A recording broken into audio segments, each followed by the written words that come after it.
Hello dear, तो welcome करता हूँ आप सभी को यूट्यूब चैनल नर्सिंग ज्ञान में। और जितने भी मेरे डियर हैं फर्स्ट ईयर के, आपको पता है कि मैं चारों सब्जेक्ट का सिलेबस आपको प्रोवाइड करा चुका हूँ, इंट्रोडक्शन दे चुका हूँ। तो अब फाइनली हम लोग जो है कुछ ऐसे टर्मिनोलॉजी यानी कुछ ऐसे डिफिनीसन या यूँ कहे परिभाषा या शब्दावली जो भी कह लीजिए, ऐसे बताएंगे कुछ जो आपके 4 से 5 वीडियो में आएगा। यानी एक सब्जेक्ट का 4 से 5 छोटा छोटा वीडियो रहेगा, जिसमें हम शुरुआत के 4 से 5 वीडियो सभी सब्जेक्ट का जो है सिर्फ और सिर्फ डिफिनीशन और टर्मिनोलॉजी वाला कराने वाले हैं। अब ये इसलिए महत्वपूर्ण है क्योंकि जब आप अंदर में लॉन्ग क्वेश्चन और शॉर्ट क्वेश्चन पढ़ेंगे तो आपको उस लॉन्ग क्वेश्चन और शॉर्ट क्वेश्चन में बहुत ऐसे वर्ड आएंगे जो आपको अटपटा लगेंगे, जो आपको समझ में नहीं आएगा कि ये होता क्या है। तो उसी सारे वर्ड को समझेंगे, क्लियर करेंगे। जो आपके एग्ज़ाम में 5 से 10 नंबर डिफिनीशन में पूछता है तो 5 से 10 नंबर तो यहाँ से आ ही जाएगा। साथ में आपको अंदर लॉन्ग और शॉर्ट क्वेश्चन में या फिर समझने में बहुत ज़्यादा आसानी होगी। तो चलिए आज हम चीज़ों को समझते हैं। डिफिनीशन वाला वीडियो है, पूरा 4 से 5 जो वीडियो आएगा हर एक सब्जेक्ट में वह डिफिनीशन का ही रहेगा। छोटा छोटा हम वीडियो इसीलिए पार्ट बाय पार्ट 10 से 15 डिफिनीशन एक दिन में करेंगे।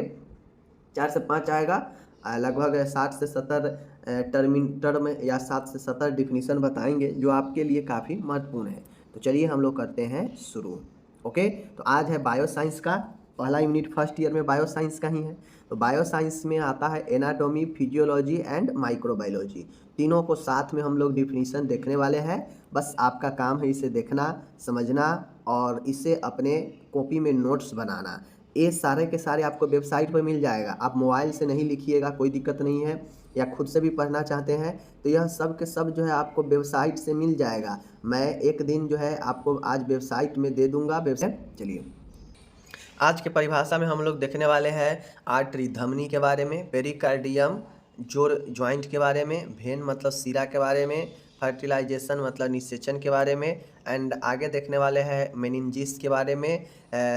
उसके बाद कैपिलरीज मतलब केशिकाएँ के बारे में, इम्यूनिटी के बारे में, सेल के बारे में, सुचर्स के बारे में।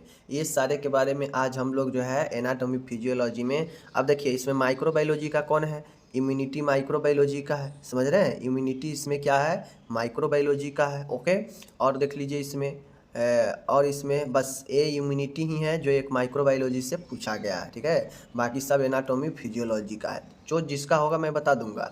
चलिए यहाँ पे हम लोग एक एक करके समझते हैं।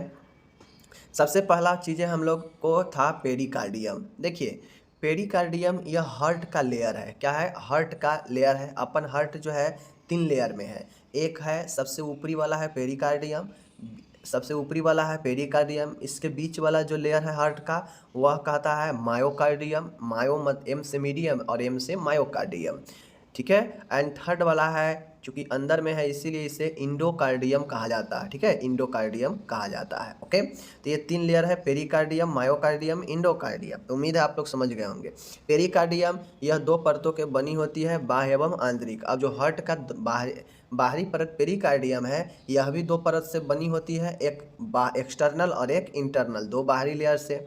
बाह्य परत मजबूत लचीले आवरण के ऊपर फाइब्रस टिश्यू की बनी होती है। अब पेरिकार्डियम की जो बाहरी परत है यह मजबूत और लचीले आवरण यानी फाइब्रस टिश्यू की बनी होती है, तथा अंदर की ओर से यह पतली झिल्ली से जो है यह सिरमी कला की बनी होती है। देखिए बाहर से यह मजबूत लचीले ऊतक फाइब्रस टिश्यू से बनी होती है, जबकि अंदर से जो लेयर बना होता है यह पतली झिल्ली या इसी को सिरमी कला, सीरियस मेम्ब्रेन कहते हैं, उससे यह बना होता है। तो चीज़ों को समझ गए।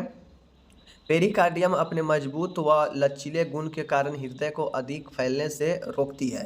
पेरिकार्डियम अपने मजबूत व लचीले गुण के कारण हार्ट को अनावश्यक रूप से यह फैलने से रोकती है, क्योंकि अगर हार्ट आपका बहुत ज़्यादा फैल जाएगा तो फिर दिक्कत है, ठीक है। तथा हृदय के आकार को सीमा में ही रखता है। अगर ज़्यादा हार्ट फैल जाएगा तो फिर वह अपना आकार भी खो देगा, फिर पे दिक्कत हो जाएगा। तो इस कारण पेरिकार्डियम मजबूत व लचीले होने के कारण यह हृदय को एक सीमा तक आकार देता है और अधिक फैलने से भी रोकता है। यह हार्ट का क्या है, बाहरी लेयर है, सबसे बाहरी ऊपरी लेयर है, ठीक है, जो मजबूत और लचीले ऊतकों से बनी होती है और अंदर से सिरमी कला से बनी होती है। बातें को समझ गए। चलिए अब यहाँ पे है इंग्लिश में है, देख लीजिए यहाँ पे जिनको इंग्लिश वाले हैं वो अपना इंग्लिश में तैयारी कर लीजिए, ठीक है। जैसे आपके सामने मैंने बताया कि it is made of 2 layer outer and inner, यह 2 लेयरों से बना है। The outer layer is made of strong fibrous tissue and from the inside in made of thin membrane which is serious membrane. मतलब कह रहा है कि outer layer is made of, मतलब आउटर लेयर बना है ऑफ स्ट्रॉन्ग, मतलब मजबूती के, फाइब्रस टिश्यू के मजबूती से बना है, एंड फ्रॉम द इनसाइड इसके अंदर made of a thin member, मतलब पतले झिल्ली से, विच इज जिसे हम लोग सीरियस मेंबर कहते हैं, ठीक है। Due to it a strong and flexible properties the pericardium prevent the heart from expanding too much and keep the size of heart within limit. मतलब यह एक्सपेंडिंग मतलब बढ़ने से, और यह साइज को जो है क्या करता है, एक लिमिट, एक सीमा तक रखता है, ठीक है। चलिए अब आता क्या है यहाँ पे धमनी के बारे में, आर्टरी, धमनी के बारे में। शरीर की सभी धमनियों की दीवारें लचीले व मजबूत ऊतकों से बनी होती है। ये हृदय से रक्त को कोशिकाएं यानी कैपिलरीज तक पहुँचाती है, ठीक है। देखिए धमनी जो होता है, यह धमनी जो है हार्ट से ऑक्सीजन वाला ब्लड लेकर या बॉडी के अन्य पार्टों तक पहुंचाता है, ठीक है। जैसे हार्ट है, ओके, ये हार्ट है, हार्ट से ब्लड पंप होता है महाधमनी में, औरोटा में, औरोटा जो है अलग अलग धमनियों में ब्लड को सप्लाई कर देता है, ठीक है। अब ये धमनी जो है क्या करता है, अलग अलग कैपिलरी मतलब कैपिलरीज में ब्लड को पहुंचा देता है, ठीक है। तो हमारे बॉडी को हर एक टिश्यू, हर एक सेल को जो है आराम से इसी कैपिलरीज के द्वारा ब्लड सप्लाई हो जाता है। एक कैपिलरीज का जो आकार होता है किस के का आकार में होता है, एकदम महीन जो है आपके, यह एक प्रकार से कहिए तो यह एक प्रकार से नस ही होता है, ठीक है। एक प्रकार से यह नस ही है जो बहुत महीन होता है। भेन और आर्टरी ये सब तो थोड़ा मोटा मोटा भी होता है, लेकिन कैपिलरीज का आकार बहुत पतला किस के समान होता है, ठीक है। शरीर के सभी धमनियों की दीवारें लचीले व मजबूत ऊतकों से बनी होती है, ठीक है। मतलब इसमें इलास्टिसिटी गुण भी पाया जाता है, लेकिन इसमें स्ट्रॉन्ग टिश्यू से भी ये बना होता है। ये हृदय से रक्त को, या हृदय से मतलब हार्ट से रक्त को कैपिलरीज मतलब कोशिकाओं तक पहुंचाने का काम करता है, ओके। आर्टरीज क्या है देख लीजिए। Artery, the walls of all the arteries of the body are made of flexible and strong tissue, ठीक है। कहता है कि जो आर्टरी का दीवार है वह मजबूती और फ्लेक्सिबल ऊतक से बना है। दे ट्रांसपोर्ट मतलब जो ले जाता है blood from heart to cell, मतलब जो ले जाता है ब्लड हृदय से कोशिकाओं की तरफ, जिसे हम लोग कैपिलरीज कहते हैं, ठीक है। अब यहाँ पे समझ लीजिए कि कैपिलरीज होता क्या है, आप चीज़ों को समझ लीजिए। सूक्ष्म पतली धमनियों को कोशिकाएं कहते हैं, केशिकाएं कहते हैं। सूक्ष्म पतली धमनियों को केशिकाएं कहते हैं। मैंने पहले ही बताया कि किस के समान जो है बॉडी में एक नस के टाइप से सूक्ष्म पतली नली फैला हुआ है, ठीक है। चूँकि भेन और आर्टरी है तो आपको आराम से दिख जाता है, क्योंकि ये सब का आकार मोटा होता है, सख्त होता है। बट कैपिलरी जो होता है बिल्कुल सूक्ष्म केश के समान जो है नली टाइप से होता है, यह ब्लड को ही सप्लाई करता है। यह इसे एक प्रकार से हम जो है धमनी के नाम कह सकते हैं, क्योंकि इसमें धमनी का ही ब्लड सप्लाई होता है कैपिलरीज में, ठीक है। इस शरीर के प्रत्येक अंग के ऊतक को कोशिकाओं को पोषण व ऑक्सीजन की पूर्ति के लिए जो है यह शुद्ध एवं ऑक्सीजन व पोषण युक्त रक्त पहुंचाने का काम करता है। अब मैंने आपको पहले ही बता दिया कि कैपिलरीज केशिकाएं एक सूक्ष्म पतली नली है, ठीक है, जो क्या करती है कि धमनी से ब्लड लेकर अन्य कोशिकाओं, बॉडी के अन्य कोशिकाएं, अन्य ऊतकों तक ऑक्सीजन और पोषण पहुंचाने का काम करता है। जो मिलता है आपके शुद्ध ऑक्सीजन या पोषण कहाँ से मिलेगा, रक्त से मिलता है, ठीक है। यानी सीधा कहा जाए कि ये जो कोशिकाएं होती है ये आपको ब्लड, शुद्ध ब्लड को बॉडी के अन्य पार्टों तक जो है ले जाता है, ठीक है। जो शुद्ध ब्लड होता है, पोषण वाला ब्लड होता है, ओके। एक कोशिकाएं एक कोशिकीय परत के अस्तर की बनी भित्ति होती है तथा बाल की मोटाई से भी पतली होती है। मैंने क्या बोला आपको कि एक कैपिलरीज जो होता है जो एक प्रकार से नली ही है, लेकिन बहुत पतली नली है, ठीक है। इतना पतली है कि यह केस जो हमारा बाल होता है उसके मोटाई से भी पतली नली की होती है, ठीक है। समझ लीजिए। अब एक कोशिकाएं एक मतलब एक कोशिकीय परत के अस्तर से बनी भित्ति होती है। मतलब यह एक कोशिकीय सेल से बना हुआ अस्तर वाला यह एक भित्ति, एक नली होती है जो बाल के मोटाई से भी कम सूक्ष्म होती है। ठीक है, चलिए अब यहाँ पे इंग्लिश दिए गए हैं, इंग्लिश वाले अपना इंग्लिश में आप देख लीजिए, पढ़ लीजिए, कोई बड़ा फास्ट नहीं है, इजी लैंग्वेज है, देख लीजिए। आगे आता है सिरा। सिरा कहने का तात्पर्य है, देख लीजिए, केशिकाएं, कैपिलरीज, भेन है। केशिकाएं का अंत व सिराओं का जन्म स्थान ही सिराएं उत्पत्ति स्थल कहलाती है। ठीक है, देखिए केशिकाओं मतलब कैपिलरीज का अंत, मतलब जहाँ पे कैपिलरीज इंड होता है वहाँ से जो है आपके भेन का स्टार्टिंग होता है। नहीं कहता है लोग कि जहाँ से तुम स्टार्ट किए हो वहीं से हम शुरू कर देते हैं, तो वही चीज़ें है, जहाँ से केशिकाएं इंड होता है वहीं से जो है सिराओं का जन्म होता है। क्योंकि हम लोग जानते हैं कि हम लोग अभी हम लोग पढ़े हैं ना कि जो कैपिलरीज होती है, एक कैपिलरीज जो है आपके शुद्ध ब्लड को बॉडी के कोशिकाओं या ऊतकों तक ले जाता है। ठीक है, तो ये भेन क्या होता है, भेन अशुद्ध ब्लड को जो है बॉडी के अन्य पार्टों से जो है आपके हार्ट तक लाता है। ठीक है, तो ये भेन जो है एक केशिकाएं का अंत, सिराओं का जन्म स्थान, सिरकाओं का जन्म स्थान ही सिराओं की उत्पत्ति स्थल कहलाती है। ठीक है, सिराएं आपस में मिलकर ही सिरा बनाती है। विभिन्न सिरिकाएं, ठीक है, जिस प्रकार से केशिकाओं है, कैपिलरीज है जो धमनी का है, उसी प्रकार से ये जो सिरिकाएं हैं यह आपके भेन का है, सिरा का है कनेक्टिविटी। ये सिरिकाएं आपस में मिलकर ही भेन बनाती है। ठीक है, जो शरीर से अशुद्ध रक्त को हृदय के दाएं आलिंद में पहुंचाते हैं। बातें को समझिएगा, ठीक है, बातें को समझिएगा कि जो सिरिका, जिस प्रकार से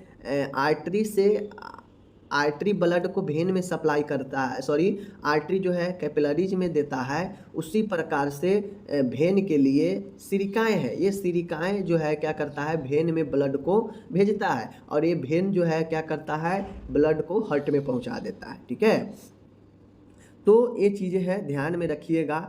जैसे आप लोग को लगता होगा कि आपके उंगली वगैरह में कोई नस नहीं है। ठीक है, उंगली वगैरह में नस नहीं दिखता है, लेकिन फिर भी कैसे ब्लड वहाँ तक पहुँचता है, तो वहाँ तक ब्लड इसी जो है कैपिलरीज के कारण ही पहुँचता है। ठीक है, जहाँ जहाँ अगर आपको लगता होगा कि नस नहीं है, वहाँ वहाँ ये कैपिलरीज बिछा होता है। ठीक है, यही कैपिलरीज के कारण ब्लड वहाँ तक पहुँचता है और उस ऑर्गेन को, उस अंग को ब्लड आपूर्ति मिलता है। बातें को समझ गए, तो ये कन्फ्यूजन मत होइए कि उंगली में नस नहीं दिख रहा है तो उंगली में ब्लड कैसे पहुंचता है, तो इसी कैपिलरीज के कारण ही पहुंचता है, क्योंकि कैपिलरीज केस के समान होता है, तो वो तो आपको दिखेगा नहीं। ठीक है, और बाकी जो हाथ में आपको नली, नस वगैरह जो दिखता है वो सब आपके आर्टरी भेन हो सकते हैं। ठीक है, चलिए, तो ये चीज़ें समझ गए। ये सिराएं त्वचा के, देख लीजिए, ये सिराएं त्वचा के निकट होती है। सिरा की भित्ति पतली तथा आपस में चिपकने वाली होती है। ठीक है, चिपकने वाली होती है। सिराओं में वाल्व होते हैं जो अशुद्ध रक्त को केवल हृदय की तरफ ही प्रवाहित करते हैं, वापस आने नहीं देते हैं। अब जो भेन होता है, भेन में कपाट होता है, भेन में जो है आपके वाल्व लगे होते हैं। ये वाल्व क्या करता है, जैसे एक नली है, ठीक है, यहाँ पे एक दरवाज़ा बना दिया गया, यहाँ पे एक दरवाज़ा बना दिया गया। दरवाज़ा ये है कि भाई इधर से कोई चीज़ जा रहा है और इधर पास अगर कट जाएगा तो यह पूर्णतः बंद हो जाएगा, फिर इधर से चीज़ों को वापस नहीं आने देगा। इसीलिए अगर अशुद्ध ब्लड हृदय तक ले जाना है तो हृदय तक ले जाने से पहले वह ब्लड पुनः वापस ना आ जाए, इसके लिए इसमें वाल्व लगा होता है। ठीक है, और यह वाल्व आगे ब्लड को जाने के बाद रोकता है, जो हार्ट तक पहुंचाने में मदद करता है। बातें को समझ गए, चलिए, तो ये हो गया आपका भेन, और भेन में अशुद्ध रक्त बहता है। बातें को समझ लीजिए, या बॉडी के अन्य पार्टों से अशुद्ध ब्लड लेकर हार्ट तक पहुंचाने का काम करता है। कौन, भेन। ओके, चलिए, ये हो गया अपन यहाँ पे। अब आता है कोशिका। कोशिका मैंने आपको पहले ही बता दिया, सेल, कोशिका कि मानव शरीर की सबसे छोटी सूक्ष्मतम इकाई जो स्वतंत्र रूप से जीवन के क्रियाओं को करने की क्षमता रखती है, कोशिका कहलाती है। ठीक है, देखिए, सेल जो होता है मानव शरीर का सबसे छोटी और सबसे जो है सबसे छोटी, सबसे सूक्ष्मतम कार्यात्मक और संरचनात्मक इकाई है। मतलब यह बॉडी के फंक्शन, काम में भी भूमिका निभाता है, साथ में यह रचनात्मक क्रिया यानी यह एनाटॉमिकल पार्ट के निर्माण में, वृद्धि में भी भूमिका निभाता है। कौन, सेल। ठीक है। तो जो हमारा बॉडी का निर्माण हुआ है वह सेल से ही हुआ है, कोशिका से ही हुआ है। यही कोशिका विभाजन होता है, विभाजन होकर अंगों में वृद्धि करता है, ठीक है, जो ऊतक के रूप में हमारे बॉडी में रहता है, ठीक है। समझ गए। कोशिका चारों ओर से प्लाज्मा झिल्ली से ढकी रहती है। कोशिका शरीर की बनावट का मुख्य आधार है। मैंने पहले ही बताया कि यह बॉडी के निर्माण में बहुत भूमिका निभाता है। कोशिका जो है बनावटी काम करने में बहुत मुख्य आधार ये इसका होता है सेल का, ठीक है। तो ये अपन सेल हो गया। सेल बॉडी शरीर का एक संरचनात्मक और क्रियात्मक इकाई है जो स्वतंत्र रूप से बॉडी के काम करने में भूमिका निभाता है, ठीक है। यह छोटी और यह सबसे सूक्ष्म कार्यात्मक और संरचनात्मक इकाई है जो बॉडी के फंक्शन, अनेकों फंक्शन में भी और बनावटी कामों में भी भूमिका निभाता है। कौन? सेल। ओके, चलिए ये चीज़ हो गया। अब आगे आता है सुचर्स। सुचर्स कहने का मतलब होता है, इसको हम लोग कहते हैं ज्वाइंट। सुचर्स जो होता है एक प्रकार से ज्वाइंट होता है, ठीक है। कपाल में यह पाया जाता है, मतलब स्कल जो खोपड़ी होता है उसमें यह पाया जाता है। ओके, कपाल की अस्थियों में पाए जाने वाली अचल संधियों को सुचर कहते हैं। अचल संधि मतलब उसी ज्वाइंट है, मतलब मस्तिष्क में जो ज्वाइंट होता है वह ज्वाइंट जो है आपको सुचर्स कहलाते हैं, ठीक है। आपको ये लगता होगा कि मस्तिष्क में, ब्रेन में कोई ज्वाइंट नहीं है, सर में कोई ज्वाइंट नहीं है, लेकिन ऐसा नहीं होता है, ज्वाइंट है। यही ज्वाइंट सुचर्स होता है जो मस्तिष्क के हड्डियों में पाए जाने वाला, ठीक है, कपाल की अस्थियों में पाए जाने वाला एक संधि ज्वाइंट होता है जिसे हम लोग सुचर कहते हैं, ठीक है।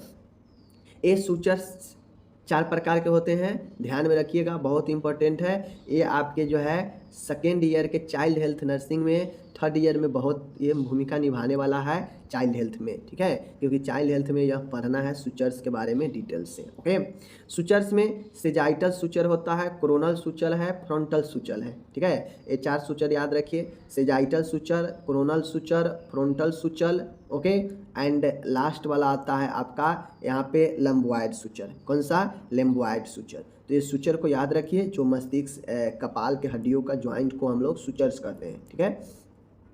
अब आता है यूमिनिटी। यूमिनिटी मतलब हम लोग कहीं कहीं देखते होइएगा रोग प्रतिरोधक क्षमता भी कहते हैं।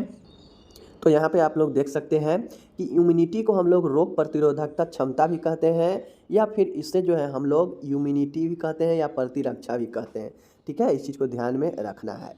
देखिए, शरीर में लोग कहता है इसका इम्यूनिटी सिस्टम गड़बड़ा गया है, इसका इम्यूनिटी सिस्टम ठीक नहीं है। मतलब जैसे ही आपका बॉडी में इम्यूनिटी सिस्टम गड़बड़ाएगा तो आपका बॉडी कमज़ोर होने लगेगा, ठीक है। आपका बॉडी बीमारियों से नहीं लड़ पाएगा और आप तरह तरह के बीमारी से जो है ग्रसित होंगे। तो अगर आपको मजबूती लाना है, आपके शरीर में रोग से बचना है, तो आपको इम्यून सिस्टम बहुत मजबूत होनी चाहिए, ठीक है। तभी जाके आप अनेक संक्रमण से, अनेक बीमारियों से जल्दी रिकवर होंगे और आपको कोई बीमारी जल्दी हो भी नहीं सकता है, इम्यूनिटी सिस्टम सही है तो, ठीक है।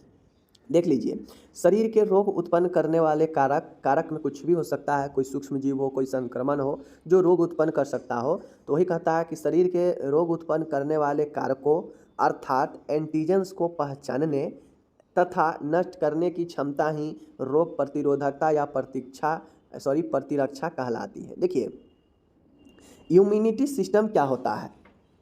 यह हमारे बॉडी में कोई भी, जैसे हमारे बॉडी में कोई संक्रमण प्रवेश करता है तो देखिएगा बहुत लोगों को संक्रमण प्रवेश करता है लेकिन वह जो है उसको कुछ होता नहीं है, थोड़ा सा इधर उधर हुआ ठीक हो गया, या किसी को पता भी नहीं चलता है।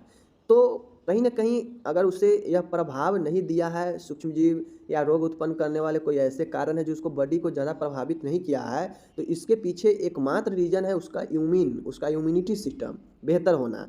अगर किसी व्यक्ति का इम्यूनिटी सिस्टम बेहतर है तो उसके बॉडी में सूक्ष्मजीव नहीं प्रवेश करेगा भी तो वो उतना प्रभाव नहीं दिखाएगा, क्योंकि हमारा बॉडी इम्यूनिटी सिस्टम क्या करता है कि जैसे ही कोई बाहरी पदार्थ बॉडी में प्रवेश करेगा जो रोग उत्पन्न करने वाले हो तो उसको तुरंत जो है पहचानेगा और उस पर हमला करेगा, उसे नष्ट करेगा, और इसी क्षमता को हम लोग रोग प्रतिरोधकता या प्रतिरक्षा कहते हैं, जो किसी रोग के विरुद्ध में काम करता है, ठीक है। किसी एंटीजेंस के विरुद्ध में काम करता है। अर्थात रोग प्रतिरोधक क्षमता वह क्षमता है जो व्यक्ति को रोगों से बचाती है। बातें को समझ गए? क्लियर? आप कोई भी इम्यूनिटी के बारे में पूछेगा तो बता दीजिएगा कि बेसिकली इम्यूनिटी हमें रोग से बचाती है। यह बाहरी पदार्थों को, बाहरी जीवों को बॉडी में प्रवेश करने से बचाती है, और अगर कोई प्रवेश करना चाहता है तो उसे उसी जगह जो है हमारा बॉडी का इम्यूनिटी हमला करके उसको साइड कर देता है। और अगर किसी का इम्यूनिटी नहीं काम किया, किसी का अगर इम्यूनिटी पर हावी अगर बाहरी चीज़ हो गया तो वह संक्रमित हो जाता है। बातें को समझ गए? चलिए, अब आता है माय डियर ज्वाइंट, या इसी को आर्टिकुलेशन। ठीक है, ज्वाइंट मतलब होता है संधि, संधि मतलब होता है एक से दूसरे को जुड़ना। जो मानव कंकाल मतलब मानव जो ह्यूमन स्केलेटन है, ठीक है, मानव कंकाल, ये विभिन्न अस्थियां उपास्थियां आपस में जब लिंगामेंट द्वारा एक स्थान पर बंधते हैं या संबंध होते हैं तो उस बंधन या स्थान को संधि या जोड़ कहते हैं। वही बातें हैं, जैसे देखिए इधर से एक हड्डी है, ठीक है, इन दोनों के बीच में मानिए ये है, ठीक है, एक इधर से हड्डी है, बातें को समझिएगा, एक ये हड्डी है।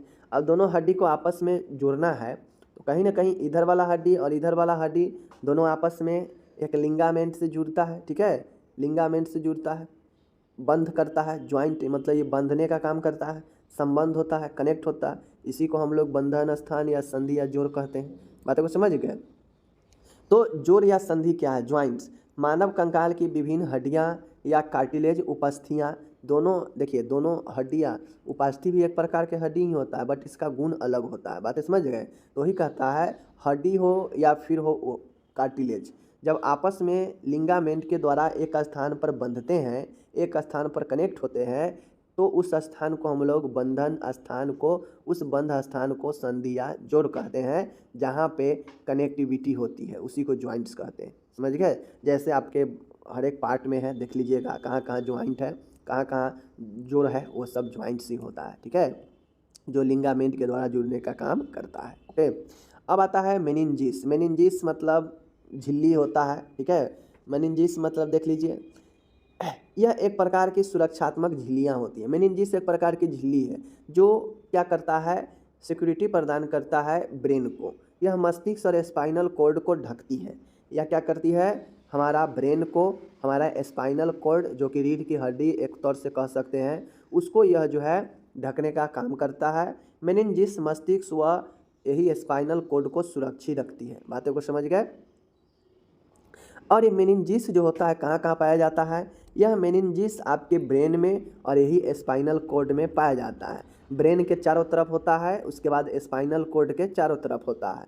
इसलिए चारों तरफ होता है क्योंकि यह लचीला होता है, यह ज़्यादा सख्त नहीं होता है, तो यह चोट वगैरह सहन कर सकता है। मेनिंजिस संक्रमण वगैरह को सहन करता है और यह आपके मस्तिष्क को और स्पाइनल कॉर्ड को सुरक्षा प्रदान करता है और यह कवर करके रखता है दोनों को, बाहरी कवर।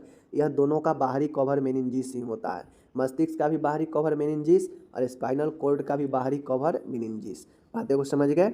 चलिए, अब है यहाँ पे निषेचन, फर्टिलाइजेशन। फर्टिलाइजेशन क्या होता है? तो महिला के डिम यानी महिला के ओवम, अंडा का पुरुष के स्पर्म यानी शुक्राणु के साथ होने वाले संयोग को निषेचन या गर्भधारण कहते हैं। फर्टिलाइजेशन या निषेचन, मैं सीधा तौर पे बताऊं कि महिला के अंडा, महिला का जो ओवरी होता है, अंडाशय, वहाँ से अंडा निकला, ठीक है, ओवम निकला। अब यह ओवम जो है फैलोपियन ट्यूब में गया। फैलोपियन ट्यूब में ही पुरुष का जब इंटरकोर्स होता है महिला के साथ, तो पुरुष का जो है क्या होता है, स्पर्म शुक्राणु जो है आता है वैजिना के थ्रू, जो है सर्विक्स के थ्रू आपके फैलोपियन ट्यूब में आता है स्पर्म। ठीक है, स्पर्म आता है, ये स्पर्म आता है। ये स्पर्म जो है, अगर ये स्पर्म जो है आपके इस अंडा से मिलता है, ठीक है, बहुत सारे स्पर्म आते हैं लेकिन कुछ ही जो है निषेचन वो कर पाता है। अब अंडा के साथ में ये जो है स्पर्म मिलेगा तो यही जो है निषेचन की काम करता है। यानी महिला का अंडा और पुरुष का स्पर्म दोनों आपस में मिलना ही, संयोग होना ही जो है निषेचन कहलाता है या गर्भधारण कहते हैं। बातों को समझ गए? फर्टिलाइजेशन समझ गए? चलिए, 10th में हम लोग क्या पढ़ते थे कि नर और मादा के मिलन को, नर और मादा के युग्मन के संलग्न युग्मनों को हम लोग निषेचन कहते हैं। उसी को नॉर्मल भाषा में समझिए कि महिला का ओवम, पुरुष का शुक्राणु जब एक साथ मिलता है तो ही निषेचन या गर्भधारण कहलाता है। बातें को समझ गए? तो इस प्रकार से आज का वीडियो समाप्त होता है। ये सारा के सारा अगर आपको नोट्स बनाना हो, लिखना हो, तो आप जो है मैं बता देता हूँ, नरसिंहज्ञान.com पर जाइएगा और नरसिंहज्ञान.com पर जाने के बाद वेबसाइट ओपन कीजिएगा। जाने के बाद आपको 3 डॉट बगल में ऊपर में 3 डॉट दिखेगा, इस पर क्लिक कीजिएगा। 3 डॉट पे क्लिक करने के बाद आपको GNM first year, second year, third year दिखेगा, तो आप फर्स्ट ईयर के हैं। फर्स्ट ईयर वाला के देख लीजिए, फर्स्ट ईयर के ऐसा ऑप्शन रहेगा फर्स्ट ईयर का, इसके सामने आगे एक तीर का साइन रहेगा, इस पर आपको क्लिक करना है, इस पर तीर वाले पर क्लिक करना है। इस पर क्लिक करेंगे तो आपको फर्स्ट ईयर में जितने भी सब्जेक्ट है वो सारे सब्जेक्ट्स आ जाएगा। अब वो सब्जेक्ट के सामने जो है आपको जो है वहाँ पे क्या करना है, जो भी सब्जेक्ट है वो सब्जेक्ट के सामने भी तीर का साइन है, तो उस तीर के साइन पर क्लिक करना है। ठीक है, मैं एक बार आपको वीडियो दे दूंगा, बता दूंगा कि कैसे डाउनलोड करना है, कैसे पढ़ना है। आप लोग जाकर एक बार पढ़िएगा, ठीक है, समझ में आ जाएगा। ओके, चलिए मिलेंगे अगले वीडियो में, धन्यवाद।